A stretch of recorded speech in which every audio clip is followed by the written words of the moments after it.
तो इस video lecture पे हम लोग देखेंगे कि ट्रांजैक्शन में हम लोग कॉन्करेंट प्रोसेस जब चलाते हैं तो क्या क्या प्रॉब्लम आता है। तो फर्स्ट जो प्रॉब्लम आता है इसे हम लोग कहते हैं लॉस्ट अपडेट प्रॉब्लम। इसे हम लोग राइट प्रॉब्लम या फिर डब्ल्यू कॉन्फ्लिक्ट भी कहते हैं। तो यहाँ पे देखो दो ट्रांजैक्शन है, एक है T1 और एक है T2। तो T1 में ट्रांजैक्शन में क्या ऑपरेशन परफॉर्म हो रहा है, यहाँ पे सपोज दो अकाउंट है A और B। ए अकाउंट होल्डर अपने अकाउंट से 50 रुपीज़ बी को सेंड कर रहा है। तो ये ऑपरेशन कहाँ पे परफॉर्म हो रहा है, T1 में। और T2 में क्या ऑपरेशन हो रहा है, T2 ए का 6% ऐड करके ए पर ही रख के उसे अपडेट कर रहा है। ये ऑपरेशन हो रहा है T2 में। तो यहाँ पे पहले सपोज ए का इनिशियल वैल्यू है 100 रुपीज़, ए बी को 100 रुपीज़ से 50 रुपीज़ भेजेगा। तो ए क्या क्या 100 रुपीज़ से 50 रुपीज़ माइनस कर दिया। तो पहले इसके लिए क्या किया, ए ने ए का वैल्यू जो ए का अकाउंट का जो वैल्यू है उसको रीड किया, फिर ए का अकाउंट का वैल्यू से 50 रुपीज़ माइनस किया, फिर क्या किया, ये जो ट्रांजैक्शन का ऑपरेशन चल रहा था इसको क्या क्या प्रिंट कर दिया। अब समझना पड़ेगा कि प्रिंट मतलब क्या है।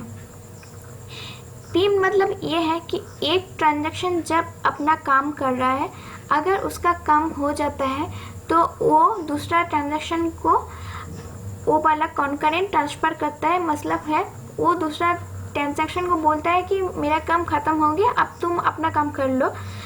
इसी को हम लोग कॉन्करेंट ट्रांजैक्शन करता है।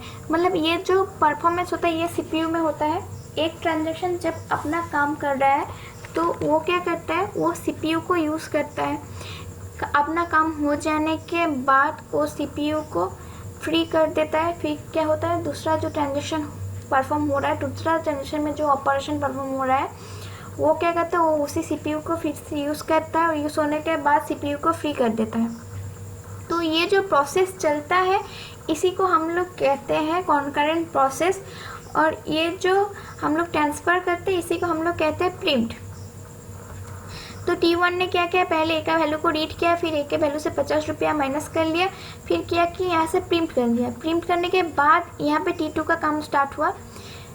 T2 ने क्या किया, पहले ए का वैल्यू को रीड किया, फिर क्योंकि इसको क्या करना है 6% ऐड करना है अपने अकाउंट पे, तो क्या किया एक टेम्पोररी वेरिएबल में ये 6% अपने अकाउंट से क्या किया कैलकुलेट कर लिया।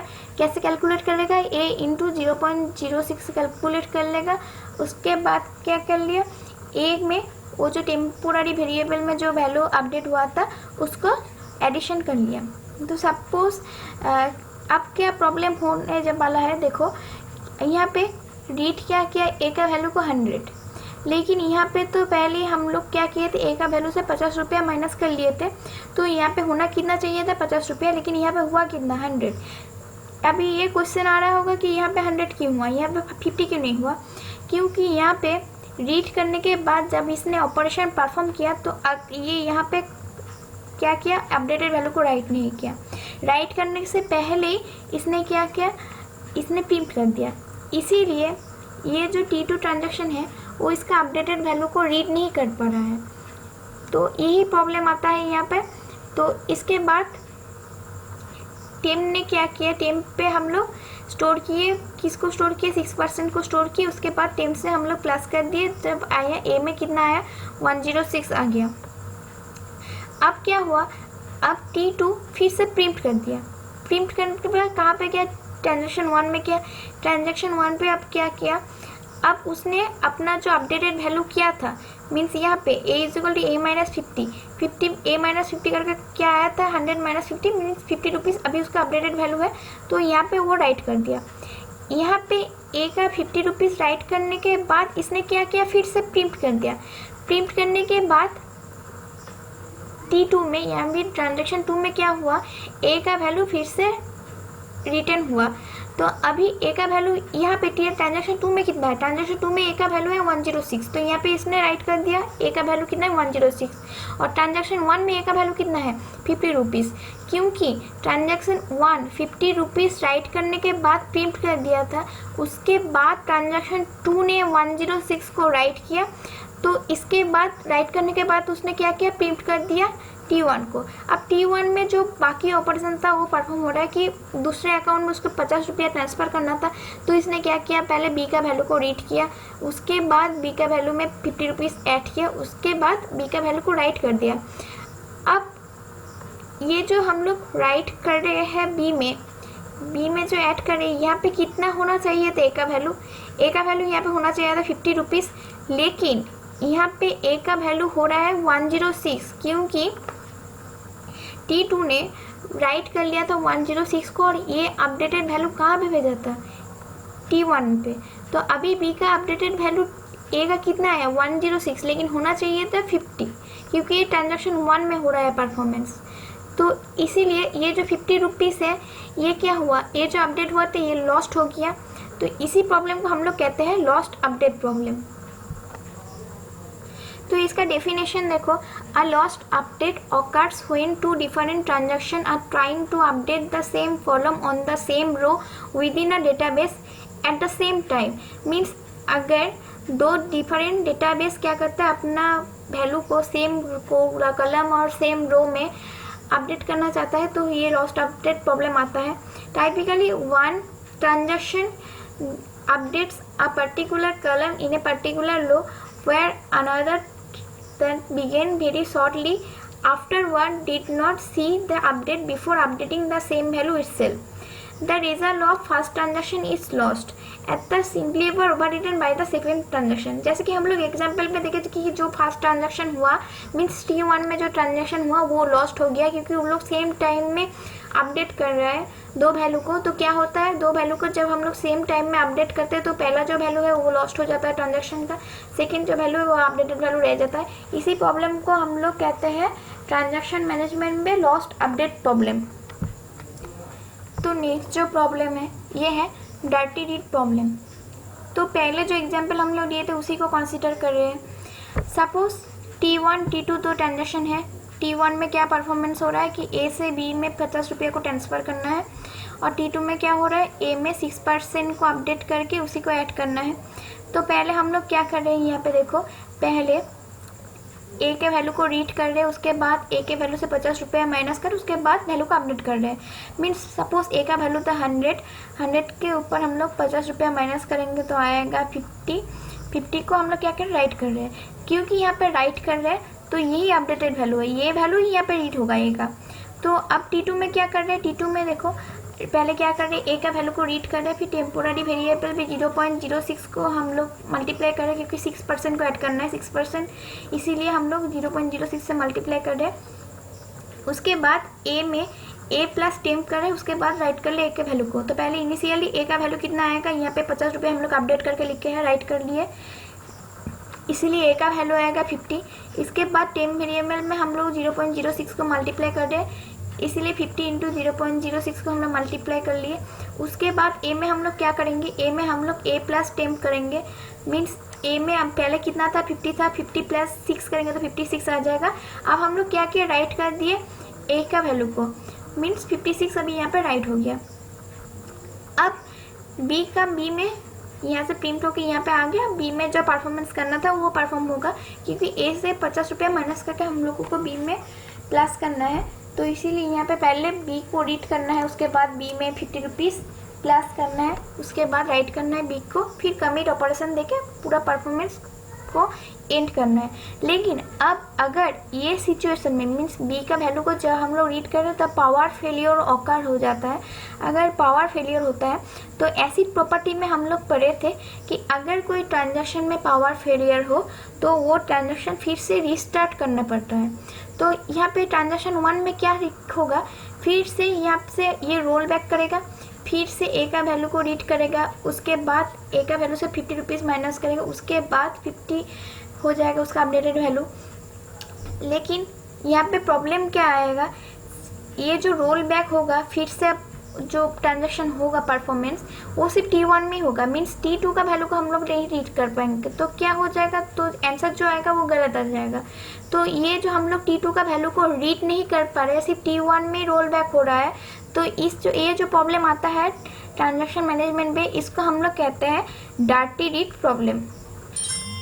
तो डर्टी रीड प्रॉब्लम का जो डेफिनेशन है, the dirty read in SQL server happens when one transaction is allowed to read the uncommitted data। जब कोई भी अनकमिटेड डेटा रहता है, जब एक ट्रांजेक्शन उसे रीड करता है तो सेकेंड ट्रांजैक्शन जो होता है वो भी उसे रीड कर सकता है, लेकिन जब पावर फेलियर हो जाता है, सिर्फ जिस ट्रांजैक्शन में पावर फेलियर हो वही ट्रांजैक्शन रिपीट होता है, सेकेंड ट्रांजैक्शन को वो रीड नहीं कर पाता, मीन्स रिपीट नहीं होता सेकेंड ट्रांजैक्शन को, इसी को हम लोग डार्टी रीड प्रॉब्लम कहते हैं। तो that is the data has been modified by another transaction but not yet committed, मतलब ये कमिटेड नहीं होता लेकिन ये मॉडिफाई होता है। In most of the scenarios it would not cause any problem. However, if the first transaction is rolled back after the second transaction reads the uncommitted data, then the second transaction has dirty data that does not exist anymore in the database. जैसे कि हम लोग example पे देखें कि first transaction में roll back हो रहा था, फर्स्ट ट्रांजेक्शन का डेटा ही हम लोग बार बार रीड कर पा रहे थे, लेकिन सेकेंड ट्रांजेक्शन में रोल बैक नहीं हो रहा था, उसका डेटा हम लोग रीड नहीं कर पा रहे थे, तो इसी को हम लोग कहते हैं डर्टी रीड प्रॉब्लम। नेक्स्ट जो प्रॉब्लम आता है इसे कहते हैं नॉन रिपीटेबल रीड प्रॉब्लम। तो नॉन रिपीटेबल रीड प्रॉब्लम में क्या होता है, सपोज ऐसा कोई सिनेरियो आ गया, ये दो ट्रांजेक्शन है T1 T2, T1 ने क्या किया, पहले ए का वैल्यू, अकाउंट ए का वैल्यू को रीड किया, सपोज अकाउंट ए में सिर्फ 300 रुपया है। उसके बाद T2 में क्या ट्रांजेक्शन परफॉर्म हो रहा है, T2 में सपोज पहले अकाउंट ए का वैल्यू को रीड कर रहा है, उसके बाद अकाउंट ए से 250 रुपीज़ माइनस कर रहा है, उसके बाद राइट कर रहा है अपडेटेड वैल्यू को। तो पहले अकाउंट ए में कितना था, पहले अकाउंट ए में था 300 रुपीज़, इसके बाद ए से हम लोग 250 रुपीज़ को माइनस कर दिए, फिर कितना बचा 50 रुपीज़। तो अभी अपडेटेड वैल्यू को इसने राइट कर दिया 50 रुपीज़। तो अभी T2 में अपडेटेड वैल्यू कितना आया, अकाउंट ए का अभी अपडेटेड वैल्यू है 50 रुपीज़। फिर T2 ने क्या किया, इसको प्रिंट कर दिया। प्रिंट करने के बाद ये कहाँ पे आ गया, T1 में। तो अभी अकाउंट ए में कितना है, 50 रुपीज़ है। तो इसको पहले इसने रीड किया कि ए में कितना है, ए में अभी है 50 रुपीज़। तो अभी T1 में अपडेटेड कितना आया, ए का वैल्यू है 50, और अभी जो प्रॉब्लम आता है कि ए का वैल्यू से हम लोगों को 100 रुपीज़ माइनस करना है।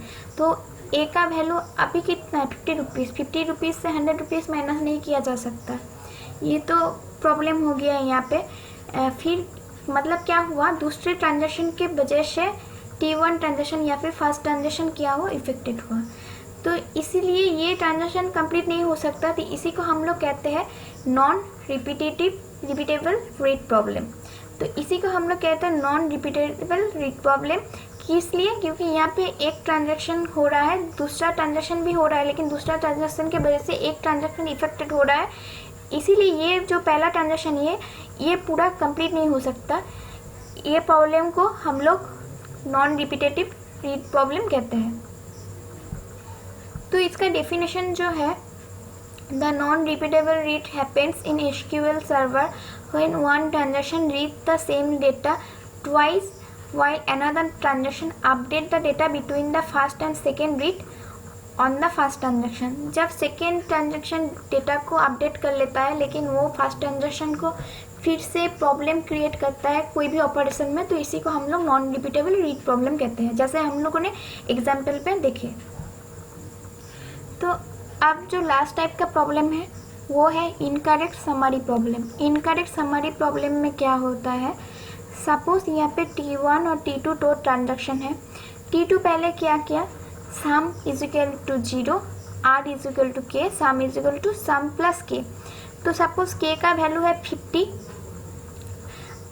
और आर में मीन्स रीड किसको किया, के का वैल्यू को, आर मीन्स रीड किया किसको किया, के का वैल्यू को, फिर क्या किया, सम के साथ के का वैल्यू को ऐड कर दिया। तो के का वैल्यू कितना था 50, सम का वैल्यू कितना था 40, तो अब अपडेटेड वैल्यू कितना आया 50, अपडेटेड वैल्यू अब आ गया 50। नेक्स्ट T2 ने क्या किया, प्रिंट कर दिया। फिर T1 में क्या, T1 ने क्या किया, रीड किया x का वैल्यू को, सपोज x का वैल्यू दिया हुआ है 100। इसके बाद क्या किया, x में x का वैल्यू को अपडेट कर लिए, मीन्स x प्लस 500 कर लिए। तो अभी नेक्स्ट जो अपडेटेड वैल्यू आएगा वो कितना आएगा 600। फिर इसको क्या किया, राइट कर दिए। तो अभी यहाँ पे कितना आ गया 600। फिर T1 ने क्या किया, T2 को प्रिंट कर दिया। तो अभी T2 में x का वैल्यू कितना है, T2 में अभी x का वैल्यू कितना आया, अपडेटेड वैल्यू 600। इसके बाद क्या किया, सम कितना था, सम था 50, सम कितना था 50 आया यहाँ पर, उसे 50 को क्या किया x से एडिशन कर लिया, फिर अपडेटेड वैल्यू कितना आया 650। इसके बाद T2 ने क्या किया, T2 ने फिर से प्रिंट कर दिया, फिर y का वैल्यू कितना आया 200 और 200 के साथ 200 को एडिशन कर दिया, उसके बाद राइट कर दिया y का वैल्यू को, तो y का वैल्यू अभी कितना आया 400। इसके बाद उसने क्या किया y का वैल्यू को राइट कर दिया, फिर तो 50 रुपीज़ जो आया था उसको फिर से एडिशन कर दिया, तो यहाँ पे कितना आ जाएगा 450।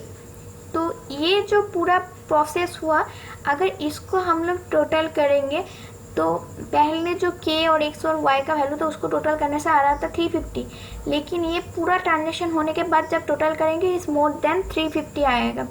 तो इस प्रॉब्लम को हम लोग कहते हैं इनकरेक्ट समरी प्रॉब्लम। जब हम लोग सैलरी शीट बनाते हैं तो सपोज कोई एम्प्लॉय का सैलरी अगर एक्सटेंड हो जाता है या फिर उसको प्रमोशन मिल जाता है तो क्या होता है, इसमें ये इनकरेक्ट समरी प्रॉब्लम आ जाता है।